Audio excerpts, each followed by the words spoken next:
One story ৫৭ যিশায় ৩৬ থেকে ৬৬ অধ্যায়। যিশায় ২।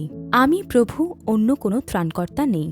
প্রথম ভাগে আমরা দেখেছি ঈশ্বরের লোকদের পাপের জন্য ঈশ্বরের তিরস্কার এবং বারবার উদ্ধারের ঘোষণা। ঈশ্বরের উদ্ধারের ভিত্তি ছিল ঈশ্বরের সম্পূর্ণ প্রেম, ঈশ্বরের লোকদের কোনো সদিচ্ছা বা যোগ্যতার উপর নয়, বরং তা ছিল ঈশ্বরের নিজের জন্য ঈশ্বরের আগ্রহ ও উৎসাহের ফল। আর এখন ঈশ্বরের উদ্ধারের কাজের দ্বিতীয় ভাগ ঘোষণা করার আগে রাজা হিজকিয় ও জিহুদার মধ্যকার ঐতিহাসিক উদ্ধারের কার্যের মাধ্যমে একটি সংযোগ স্থাপন করা হয়েছে। এই আত্মবিশ্বাসের ভিত্তি কি? হিজকিয় দক্ষিণ জিহুদার রাজা হওয়ার পর ১৪ বছরে অসুর রাজা সনহেরিব আক্রমণ করল। ঠিক ২১ বছর কেটে গেছে উত্তর ইসরায়েলের পতনের পর। সনহেরিব প্রেরিত রবশাকে এসে বলল, তোমরা হিজকিয়কে এই কথা বলো, রাজাদের রাজ অসুর রাজ এই কথা কহেন, তুমি যে সাহস করিতেছ সে কেমন সাহস। যিশায় ৩৬ অধ্যায় ৪ পদ। আর যদি আমাকে বলো, আমরা আপন ঈশ্বর সদাপ্রভুতে বিশ্বাস করি, যিশায় ৩৬ অধ্যায় ৭ পদ। সদাপ্রভুই আমাকে বলিয়াছেন, তুমি ওই দেশে গিয়া উহা ধ্বংস করো, যিশায় ৩৬ অধ্যায় ১০ পদ। সদাপ্রভু আমাদিগকে উদ্ধার করিবেন এই বলিয়া যেন হিজকিয় তোমাদিগকে না ভুলায়। জাতিগণের দেবতারা কি কেহ অসুর রাজের হস্ত হইতে আপন আপন দেশ রক্ষা করিয়াছে, যিশায় ৩৬ অধ্যায় ১৮ পদ। ভিন্ন ভিন্ন দেশের সমস্ত দেবতার মধ্যে কোন দেবগণ আমার হস্ত হইতে আপনাদের দেশ উদ্ধার করিয়াছে? তবে সদাপ্রভু আমার হস্ত হইতে জেরুসালেমকে উদ্ধার করিবেন, ইহা কি সম্ভব? যিশায় ৩৬ অধ্যায় ২০ পদ। এভাবে সে ঈশ্বরের লোকদের উপহাস করল এবং ঈশ্বরকে অবজ্ঞা করল। কিন্তু আমাদের জানা উচিত, রবশাকি যা বলছিল সেটাই ছিল তখনকার দক্ষিণ জিহুদার আধ্যাত্মিক বাস্তবতা। উত্তর ইসরায়েল খ্রিস্টপূর্ব ৭২২ সালে অসুরের হাতে ধ্বংস হয়েছিল, আর এখন দক্ষিণ জিহুদা ছিল হিজকিয়ের শাসনে, যিনি একজন ভালো রাজাদের একজন, দুষ্ট রাজা আহুস এবং সবচেয়ে দুষ্ট রাজা মনুষ্যের মধ্যবর্তী। যদিও তারা তাদের ভ্রাতৃদেশ উত্তর ইসরায়েলের পতন প্রত্যক্ষ করেছিল, তবুও পরিবর্তিত আন্তর্জাতিক পরিস্থিতিতে তারা অসুরপন্থী বা মিশরপন্থী হতে ঝুঁকেছিল। ঈশ্বরের নির্ভর না করে অন্য জাতিও তাদের সামরিক শক্তির উপর নির্ভর করেছিল। তাদের উচিত ছিল নিজেদের পাপ থেকে অনুতাপ করে ঈশ্বরের দিকে ফিরে আসা এবং ঈশ্বরের উপর বিশ্বাস স্থাপন করা, কিন্তু তারা শুধু চিন্তা করেছিল কিভাবে সাময়িক বিপদ থেকে বাঁচা যায়। তারা জানত না যে অসুরের পরেও ঈশ্বর বাবিল, মিদীয়, পারস্য, গ্রিক এবং রোমান সাম্রাজ্যকে ব্যবহার করবেন। জিহুদা বাহ্যিকভাবে শক্তিশালী ও ধনী ছিল, কিন্তু তাদের ন্যায় বিচার ও ধার্মিকতা ভঙ্গুর হয়ে গিয়েছিল। বিশ্বাস কেবল মুখের কথা আর আনুষ্ঠানিক কাজের মধ্যেই সীমাবদ্ধ হয়ে গিয়েছিল। জানো হে প্রভু, তুমি একাই ঈশ্বর। যখন রাজা হিজকিয় রবশাকির কথা শুনলেন, তখন তিনি নিজের পোশাক ছিঁড়ে শোক বস্ত্র পরলেন এবং প্রভুর মন্দিরে গেলেন। তিনি ভাববাদী যিশায়র কাছে লোক পাঠিয়ে বললেন যেন তিনি প্রার্থনা করেন। তখন ভাববাদী যিশায়র মাধ্যমে ঈশ্বর বললেন, যিশায় তাহাদিগকে কহিলেন, তোমাদের কর্তাকে এই কথা বলো, সদাপ্রভু এই কথা কহেন, তুমি যাহা শুনিয়াছ ও যাহা বলিয়া অসুর রাজের দাসেরা আমার নিন্দা করিয়াছে, সেই সকল কথায় ভীত হইও না। দেখো, আমি তাহার মধ্যে এক আত্মা দিব এবং সে কোন সংবাদ শুনিবে, শুনিয়া আপন দেশে ফিরিয়া যাইবে। পরে আমি তাহারই দেশে তাহাকে খড়গ দ্বারা নিপাত করিব।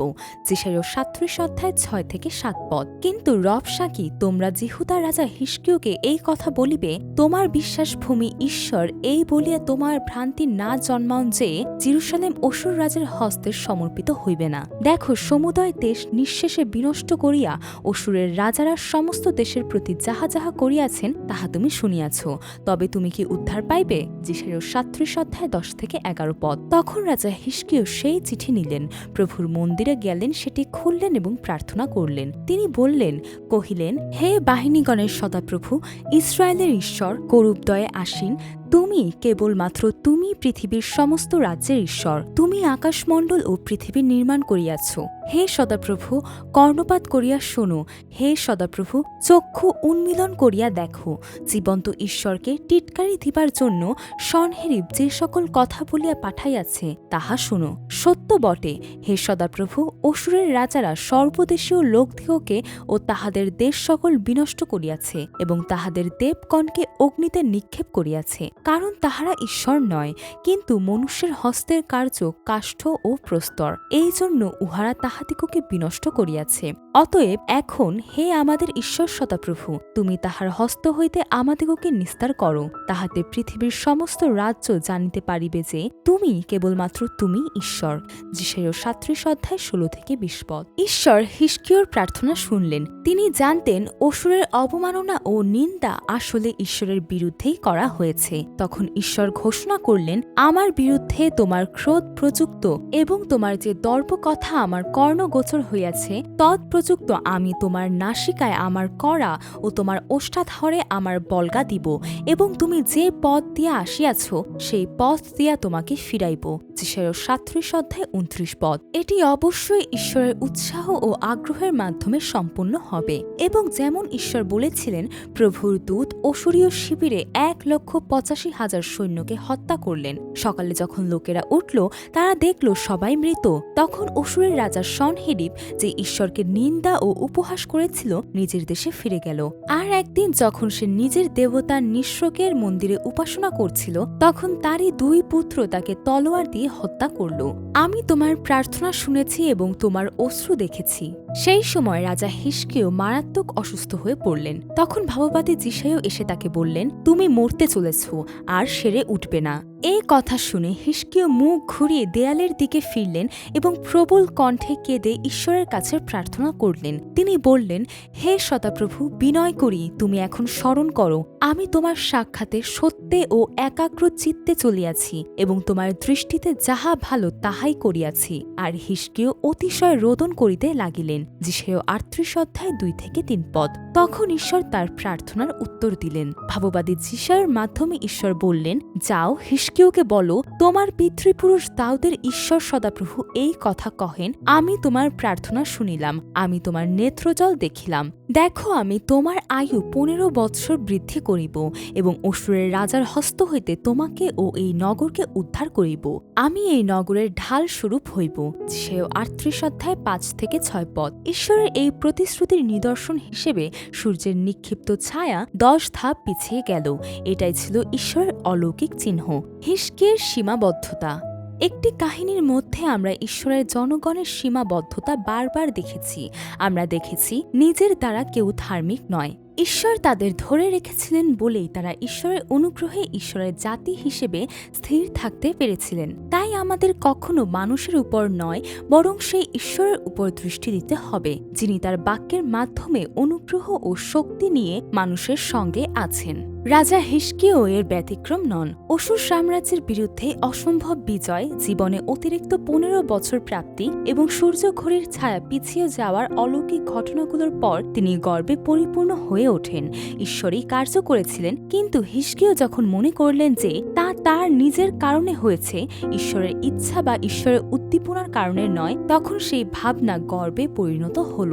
বাবিলের রাজা মরদক বলদনের দূতেরা উপহার নিয়ে যখন তার কাছে এলো, তখন হিজকিয়া আনন্দিত হলেন এবং নিজের শক্তি প্রদর্শন করে তাদের তার সমস্ত ধন ভাণ্ডার দেখালেন। তখন ভাববাদী যিশাইয়া ঈশ্বরের বাক্য শুনিয়ে তাকে বললেন, দেখো, এমন সময় আসিতেছে যখন তোমার বাটিতে যাহা কিছু আছে এবং তোমার পিতৃপুরুষদের সঞ্চিত যাহা যাহা অদ্য পর্যন্ত রহিয়াছে সকলেই বাবিলে নিত হইবে, কিছুই অবশিষ্ট থাকিবে না, ইহা সদাপ্রভু কহেন। যিশাইয়া 39:6 পদ। এটাই মানব জাতির সীমাবদ্ধতার চূড়ান্ত প্রমাণ, মানুষের গর্ব ও মূর্খতা। আর এই কারণে ঈশ্বর নিজেই যীশু খ্রিস্টের দ্বারা মধ্যস্থ হিসেবে এসে উদ্ধার কার্যের দায়িত্ব গ্রহণ করলেন। ঈশ্বরের ইচ্ছা ও ঈশ্বরের জনগণের অবস্থা। এখন আমরা যিশাইয়ার পুস্তকের প্রথমাংশ ও দ্বিতীয়াংশের মাঝখানে সংঘটিত ঐতিহাসিক ঘটনাগুলোর মাধ্যমে ঈশ্বরের জনগণের প্রতি ঈশ্বরের ইচ্ছা জানতে পারি। ঈশ্বরের জনগণের আত্মিক অবস্থা ছিল এমন, তারা ঈশ্বরের উপর নয়, বরং পৃথিবীর শক্তির উপর নির্ভর করত। তারা ঈশ্বরকে ঈশ্বর হিসেবে বিশ্বাস ও স্বীকার করত না। ঠিক যেমন অসুর রাজা সনহেরিব প্রেরিত রবশাকে বলেছিল, তেমনি তাদের বিশ্বাস ছিল পৃথিবীর রাজশক্তিতে। তাদের উচিত ছিল হিজকিয়ার মতো মন্দিরে গিয়ে পোশাক ছিঁড়ে শোক বস্ত্র পরে চোখের জল ফেলে অনুতপ্ত হয়ে দেয়ালের দিকে মুখ ফিরিয়ে পৃথিবীর দিক থেকে মুখ ফিরিয়ে ঈশ্বরের দিকে ফিরে আসা। ও প্রার্থনা করা, কারণ ঈশ্বরের উদ্দেশ্য শাস্তি নয়, উদ্ধার। ঈশ্বর অবশ্যই তাদের প্রার্থনা শুনতেন এবং হিজকিয়ার মতো তাদের পক্ষেও কাজ করতেন, কিন্তু ঈশ্বরের জনগণ ফিরে এলো না। যখন অসুরীয় সেনারা আবার পরাজিত হল, রাজা সনহেরিব মারা গেল, বিপদ কেটে গেল, তবুও তারা ঈশ্বরের উপর নয়, পৃথিবীর শক্তির উপর নির্ভর করল। আরও খারাপ, হিজকিয়ার মতোই মূর্খতার মধ্যে তারা ভাবল ঈশ্বর তাদের যতবার রক্ষা করেছেন তা যেন তাদের প্রাপ্য। তারা সেই ঈশ্বরকে ভালোবাসত যিনি তাদের কষ্ট থেকে উদ্ধার করতেন, কিন্তু তারা বুঝতে পারল না সেই ঈশ্বরের হৃদয় যিনি তাদের অপরাধের জন্য ন্যায় বিচারের কারণে শাস্তি দিতেন। ফলে তারা অভিযোগ ও ক্ষোভে ভরে উঠেছিল। এখন যিশায়ার পুস্তকের দ্বিতীয়াংশে ঈশ্বর ঘোষণা করেন সেই মহান উদ্ধারের পরিকল্পনা যা ঈশ্বর করবেন তাদের জন্য, যারা অবশিষ্ট জাতি, যাদের ঈশ্বর নিজেই ডেকেছেন নিজের জনগণ হিসেবে, যাদের নিজের কোনো যোগ্যতা বা ইচ্ছার কারণে নয়, বরং কেবল ঈশ্বরের অনুগ্রহে। অবশ্যই ঈশ্বর মাঝে মধ্যে এখনও নিজের জনগণের পাপ তুলে ধরেন, কিন্তু তার মূল বার্তা হল ঈশ্বর নিজেই প্রতিষ্ঠা করবেন তার রাজ্য, ঈশ্বরের রাজ্য যা পূর্ণ হবে ঈশ্বরের নিজ হাতে। সান্ত্বনা দাও আমার জনগণকে, সান্ত্বনা দাও। যারা বারবার বিদ্রোহ করেছে, যারা ঈশ্বরের পরিবর্তে পৃথিবীর শক্তির উপর আশা রেখেছে এবং নির্ভর করেছে, যারা তাদের হৃদয় ও সম্পদ উৎসর্গ করেছে, যত রকম মূর্তি পাওয়া যায় ও নিজেরাই বানিয়েছে, ঈশ্বর সেই জনগণকে বললেন তারা হবে আমার জনগণ। ঈশ্বর সেই জনগণকেই ডাকলেন আমার দাস বলে এবং বললেন যাকব, যাকে আমি বেছে নিয়েছি। এভাবে তিনি তার ভালোবাসা প্রকাশ করলেন। যেমন রাজা সলোমন সুলেম্মীয় নারীকে ভালোবেসে আমার প্রিয়জন আমার আর আমি তার, এবং আমি আমার প্রিয়জনের আর আমার প্রিয়জন আমার বলে স্বীকার করেছিলেন, তেমনি ঈশ্বর বললেন আমার জনগণ। এই পবিত্র ঈশ্বর ও পাপী মানুষের ঐক্য একমাত্র সম্ভব হয়েছে যীশু খ্রিস্টের মাধ্যমে। আমি প্রভু, আমি ছাড়া আর কোনো উদ্ধারকর্তা নেই। যে জনগণ নিজেদের জন্য বেঁচেছে, ঈশ্বরের দিকে না তাকিয়ে পৃথিবীকে উপাসনা ও সেবা করেছে, তাদের কাছে ঈশ্বর তার তুলনাহীন ক্ষমতা প্রকাশ করলেন। তিনি ঘোষণা করলেন আমি ছাড়া আর কোনো ত্রাণকর্তা নেই। ঈশ্বর তার জনগণকে সবুজ ঘাসের মাঠে ও শান্ত জলের ধারে নিয়ে যান, তাদের প্রাণ পুনরুদ্ধার করেন, ন্যায়ের পথে পরিচালিত করেন, মৃত্যুর ছায়ার উপত্যকায়ও তাদের সঙ্গে থাকেন, তার লাঠি ও দণ্ড দিয়ে তাদের সান্ত্বনা দেন। এর মানে হল শুধুমাত্র ঈশ্বরই তার জনগণকে প্রভুর ঘরে চিরকাল স্থিরভাবে বাস করাতে পারেন। ঈশ্বর আরও ঘোষণা করলেন যে সব মূর্তি অর্থহীন, তাদের সমস্ত উপাসনা নিরর্থক। যাদের তারা গলিয়ে বা গড়ে উপাসনা করে তারা কেবল বাতাস ও শূন্যতা ছাড়া কিছুই নয়। ভয় করো না, ঈশ্বর বলেছেন ভয় করো না, বিহ্বল হইও না, ভীত হইও না, কারণ আমি তোমার ঈশ্বর, আমি তোমার সঙ্গে আছি। যিশায়া 41:10। আমি তোমাকে সাহায্য করব, তুমি আমার, এবং অন্য শৈল নাই, আমি কাহাকেও জানি না। আরও বলেছেন কেননা তোমার নির্মাতা তোমার পতি, তাহার নাম বাহিনীগণের সদাপ্রভু।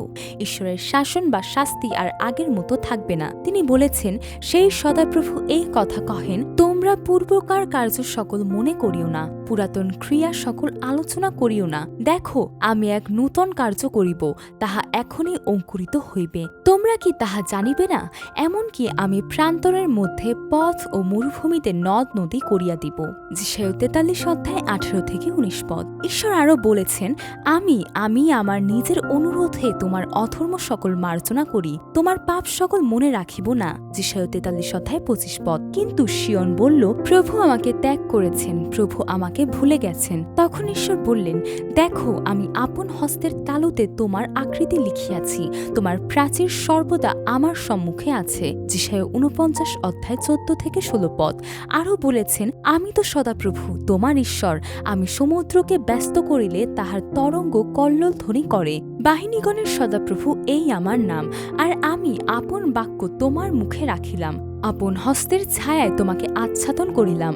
আমি আকাশমণ্ডল রোপণ করি, পৃথিবীর ভিত্তিমূল স্থাপন করি, এবং সিয়নকে বলি তুমি আমার প্রজা। যিশায়া 51:15-16। এখন ঈশ্বর তার আত্মিক জনগণের হৃদয়ে অর্থাৎ অবশিষ্টদের হৃদয়ে কাজ করবেন, তাদের একটি নতুন হৃদয় দেবেন এবং একটি নতুন আত্মা দেবেন।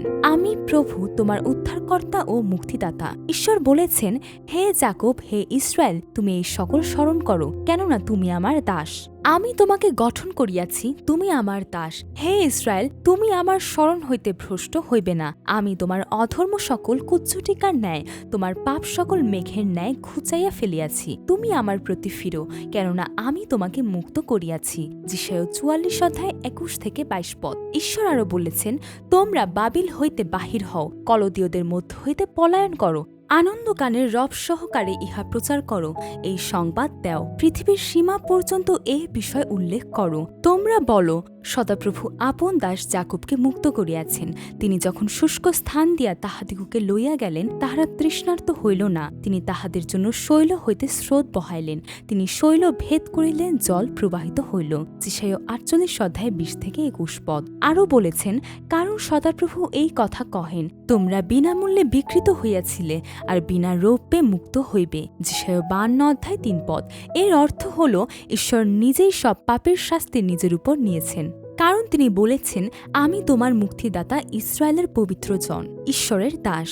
যিশায়া ভাববাদী বর্ণনা করেছেন যে কিভাবে মসীহ দাস হিসেবে আসবেন এবং ৪টি ধাপে তার আকৃতি ও সেবা প্রকাশিত হবে। যদি প্রথমাংশে দেখা যায় যে তিনি আসবেন যিশায়ের মূল হিসেবে, দাউদের কুল হিসেবে, দাউদের সিংহাসন, দাউদের তাঁবু হিসেবে এবং দাউদের কুলের চাবি হিসেবে, ও দ্বিতীয়াংশে বলা হয়েছে তিনি রাজা ঈশ্বরের দাস হিসেবে আসবেন। ঈশ্বর যিনি বলেছিলেন, তুমি আমার দাস, তুমি ইসরায়েল, তোমাতেই আমি মহিমান্বিত হইব। যিশায়া ৪৯:৩ পদ।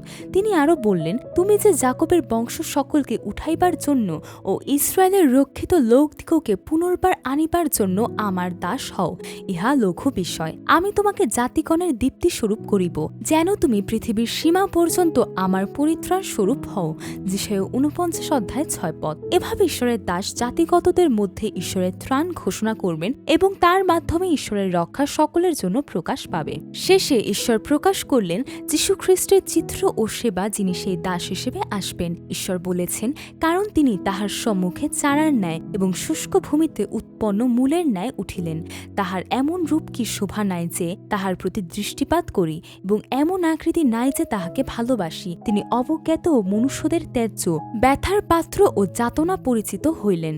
লোকে যাহা হইতে মুখ আচ্ছাদন করে, তাহার ন্যায় তিনি অবজ্ঞাত হইলেন, আর আমরা তাহাকে মান্য করি নাই।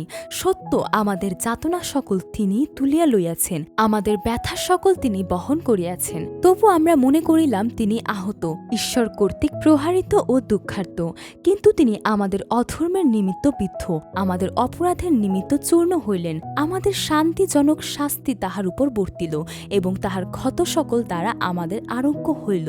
আমরা সকলে মেষগণের ন্যায় ভ্রান্ত হইয়াছি, প্রত্যেকে আপন আপন পথের দিকে ফিরিয়াছি, আর সদাপ্রভু আমাদের সকলের অপরাধ তাহার উপর বর্তাইয়াছেন। তিনি উপদ্রুত হইলেন, তবু দুঃখভোগ স্বীকার করিলেন, তিনি মুখ খুলিলেন না। মেষশাবক যেমন হত হইবার জন্য নীত হয়, মেষী যেমন লোমছেদকের সম্মুখে নীরব হয়, সেইরূপ তিনি মুখ খুলিলেন না। তিনি উপদ্রব ও বিচার দ্বারা অপনীত হইলেন। তৎকালীয়দের মধ্যে কে ইহা আলোচনা করিল যে তিনি জীবিতদের দেশ হইতে উচ্ছিন্ন হইলেন? আমার জাতির অধর্ম প্রযুক্তই তাহার উপরে আঘাত পড়িল, আর লোকে দুষ্টগণের সহিত তাহার কবর নিরূপণ করিল, এবং মৃত্যুতে তিনি ধনবানের সঙ্গী হইলেন, যদিও তিনি দৌরাত্ম্য করেন নাই, আর তাহার মুখে ছল ছিল না। তথাপি তাহাকে চূর্ণ করিতে সদাপ্রভুরই মনোরথ ছিল। তিনি তাহাকে যাতনাগ্রস্ত করিলেন। তাহার প্রাণ যখন দোষার্থক বলি উৎসর্গ করিবে, তখন তিনি আপন বংশ দেখিবেন, দীর্ঘায়ু হইবেন, এবং তাহার হস্তে সদাপ্রভুর মনোরথ সিদ্ধ হইবে। তিনি আপন প্রাণের শ্রম ফল দেখিবেন, তৃপ্ত হইবেন। আমার ধার্মিক দাস আপনার জ্ঞান দিয়া অনেককে ধার্মিক করিবেন, এবং তিনি তাহাদের অপরাধ সকল বহন করিবেন। এই জন্য আমি মহানদের মধ্যে তাহাকে অংশ দিব। তিনি পরাক্রমীদের সহিত লুট বিভাগ করিবেন, কারণ তিনি মৃত্যুর জন্য আপন প্রাণ ঢালিয়া দিলেন। তিনি অধর্মীদের সহিত গণিত হইলেন, আর তিনি অনেকের পাপ ভার তুলিয়া লইয়াছেন, এবং অধর্মীদের জন্য অনুরোধ করিতেছেন। যিশায়া ৫৩:২-১২ পদ। এটি পাপীদের প্রতি ঈশ্বরের সম্পূর্ণ প্রেম প্রকাশ করে। এরপর ঈশ্বর আবারও ইসরায়েলের প্রহরীদের নিন্দা দিলেন, ইসরায়েলের মূর্খতার উপবাসের জন্য, বিশ্রামবার পালন না করার জন্য, এবং ন্যায় ও সত্যবিহীন জীবনের জন্য। এবং অবশেষে ঈশ্বরের প্রজা তাদের পাপ স্বীকার করল।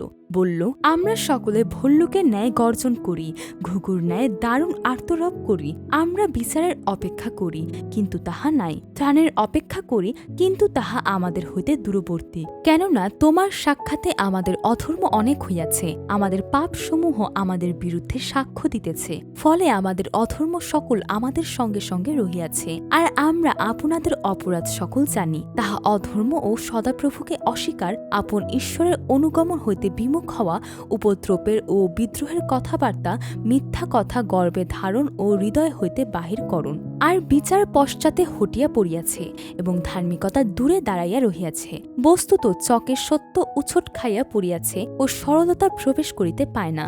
সত্য হারাইয়া গিয়াছে, দুষ্কর্ম ত্যাগে লোক লুণ্ঠিত হইতেছে। যিশায়া ৫৯:১১-১৫ এবং ঈশ্বর বলেছেন, যেখানে পর্যন্ত আমার কথা, এটি তাদের সঙ্গে আমার চুক্তি, বলেছেন প্রভু। সদাপ্রভু কহেন, তাহাদের সহিত আমার নিয়ম এই, আমার আত্মা যিনি তোমাতে অধিষ্ঠান করিয়াছেন ও আমার বাক্য সকল যাহা আমি তোমার মুখে দিয়াছি, সেই সকল তোমার মুখ হইতে, তোমার বংশের মুখ হইতে ও তোমার বংশোৎপন্ন বংশের মুখ হইতে অদ্যাবধি অনন্তকাল পর্যন্ত কখনো দূর করা যাইবে না, ইহা সদাপ্রভু কহেন। যিশায়া ৫৯:২১। ঈশ্বর পিতা, ঈশ্বর বলেছেন, লোকে তোমাকে আর পরিত্যক্তা বলিবে না এবং তোমার ভূমিকে আর ধ্বংসস্থান বলিবে না, কিন্তু তুমি হেফসিবা, উহাতে আমার প্রীতি, ও তোমার ভূমি বিউলা বিবাহিতা নামে আখ্যাতা হইবে। কেননা সদাপ্রভু তোমাতে প্রীত এবং তোমার ভূমি বিবাহিতা হইবে।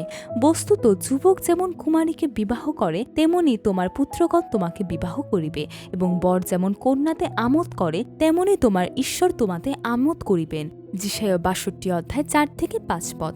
সেই পুনঃস্থাপিত সম্পর্কের মধ্যে ঈশ্বরের প্রজা স্বীকার করবে, তুমি তো আমাদের পিতা। যদ্যপি অব্রাহাম আমাদিগকে জানেন না ও ইসরায়েল আমাদিগকে স্বীকার করেন না, তথাপি তুমি সদাপ্রভু আমাদের পিতা, অনাদিকাল হইতে আমাদের মুক্তিদাতা, এই তোমার নাম। হে সদাপ্রভু, তুমি কেন আমাদিগকে তোমার পথ ছাড়িয়া ভ্রান্ত হইতে দিতেছ? তোমাকে ভয় না করিতে আমাদের অন্তঃকরণকে কেন কঠিন করিতেছ?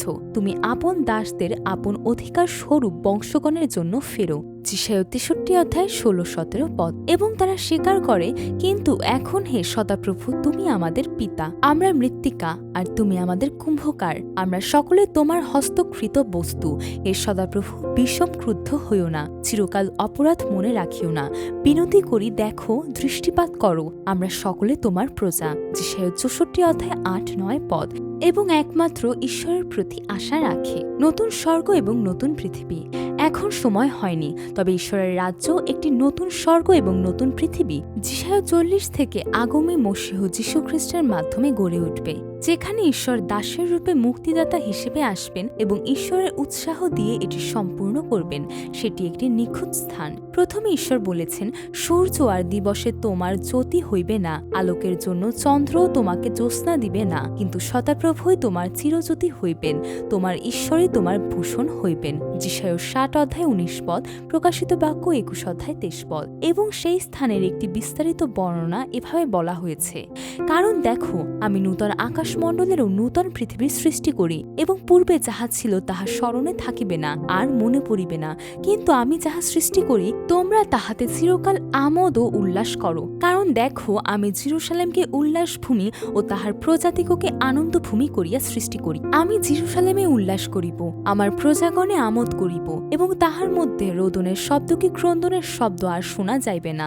সেই স্থান হইতে অল্প দিনের কোনো শিশু কিংবা অসম্পূর্ণায়ু কোনো বৃদ্ধ যাইবে না, বরং বালকই ১০০ বৎসরের বয়ক্রমে মরিবে, এবং পাপী ১০০ বৎসর বয়স্ক হইলে শাপাহত হইবে। আর লোকেরা গৃহ নির্মাণ করিয়া তাহার মধ্যে বসতি করিবে, দ্রাক্ষাক্ষেত্র প্রস্তুত করিয়া তাহার ফল ভোগ করিবে। তাহারা গৃহ নির্মাণ করিলে অন্যে বাস করিবে না, তাহার রোপণ করিলে অন্যে ভোগ করিবে না। বস্তুত আমার প্রজাদের আয়ু বৃক্ষের আয়ুর তুল্য হইবে, এবং আমার মনোনীত লোকেরা দীর্ঘকাল আপন আপন হস্তের শ্রম ফল ভোগ করিবে।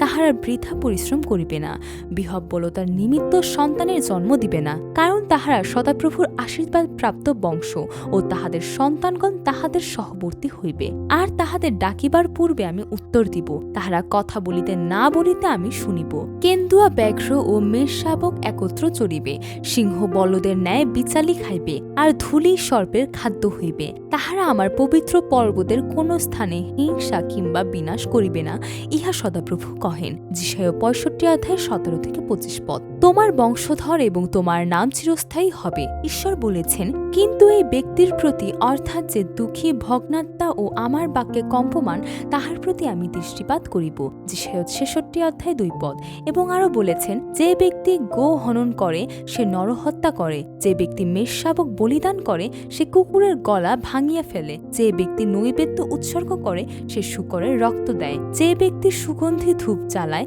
সে মিথ্যাদেবের ধন্যবাদ করে। হ্যাঁ, তাহারা আপন আপন পথ মনোনীত করিয়াছেন এবং তাহাদের প্রাণ আপন আপন ঘৃণার্য বস্তুতে প্রীত হয়। আমিও তাহাদের নানা মায়া মনোনীত করিব এবং তাহাদের নিজ ত্রাসের বিষয় তাহাদের প্রতি ঘটাইব। কারণ আমি ডাকিলে কেহ উত্তর দিত না, আমি কথা কহিলে তাহারা শুনিত না। কিন্তু আমার দৃষ্টিতে যাহা মন্দ তাহাই সাধন করিত এবং যাহাতে আমার প্রীতি নাই তাহাই মনোনীত করিত। যিশায়া 66:3-4 পদ। একবার আরও বলে দিলেন ঈশ্বর কি চান।